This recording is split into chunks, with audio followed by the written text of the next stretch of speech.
Years ago, I met a young man who seemed to have every excuse ready.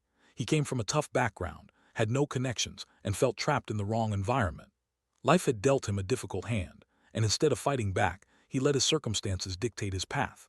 Every conversation he had focused on what had gone wrong, and every thought he entertained revolved around what could go wrong next. His mind was stuck on autopilot, leading him to repeat the same patterns and results, time after time. This young man's life was a cycle of excuses. He blamed his background, his lack of connections, and his environment for every setback. Instead of seeking solutions, he focused on obstacles. His conversations were filled with stories of misfortune, and his thoughts were dominated by worries about what could go wrong. This mindset kept him stuck, repeating the same mistakes and experiencing the same disappointments over and over again. His mind was running on autopilot, and that autopilot was programmed for negativity. Without realizing it, he was allowing his thoughts to control his actions and, ultimately, his results. The more he focused on what was wrong, the more he experienced the same negative outcomes. It was a self-fulfilling prophecy, and he didn't know how to break free from it.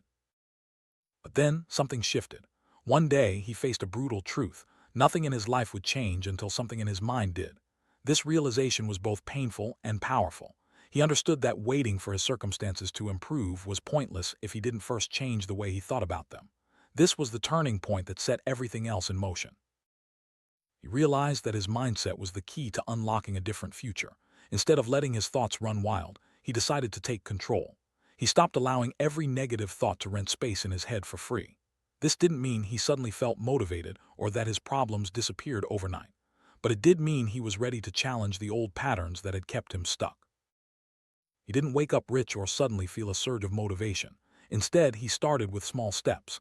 Each day, he made a conscious effort to question his doubts, challenge his fears, and shut down his excuses. These small changes didn't seem significant at first, but over time, they began to add up.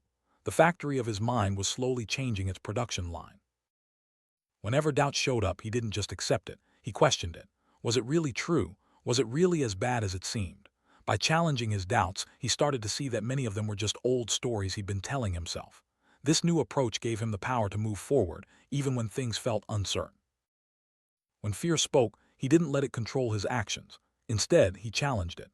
He asked himself if his fears were based on reality or just assumptions. By facing his fears head-on, he gradually reduced their power over him. This shift allowed him to take actions he would have avoided in the past.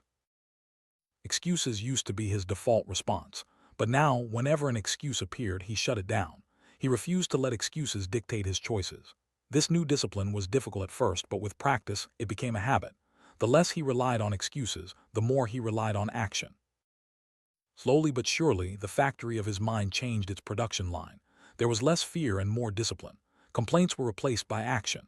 This transformation didn't happen overnight, but it was steady and consistent. Each day, he produced more positive thoughts and took more positive actions. Here, what most people miss. His circumstances didn't change first. His thinking did. Many wait for life to get better before they change their mindset, but it's actually the other way around. Once he changed his thinking, his actions naturally followed.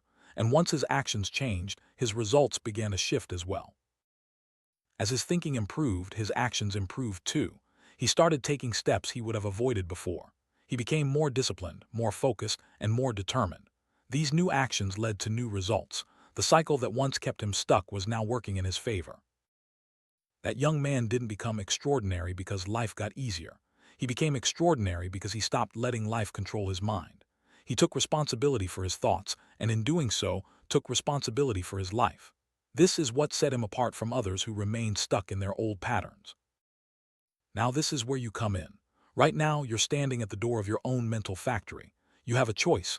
Keep producing the same old thoughts and get the same old life, or take the keys back and start producing something new. The power is in your hands. Control your thoughts, control your habits, control your direction. The moment you master your mind is the moment your life stops happening to you and starts happening because of you.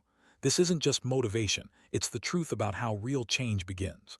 The journey starts in your mind and the results follow in your life.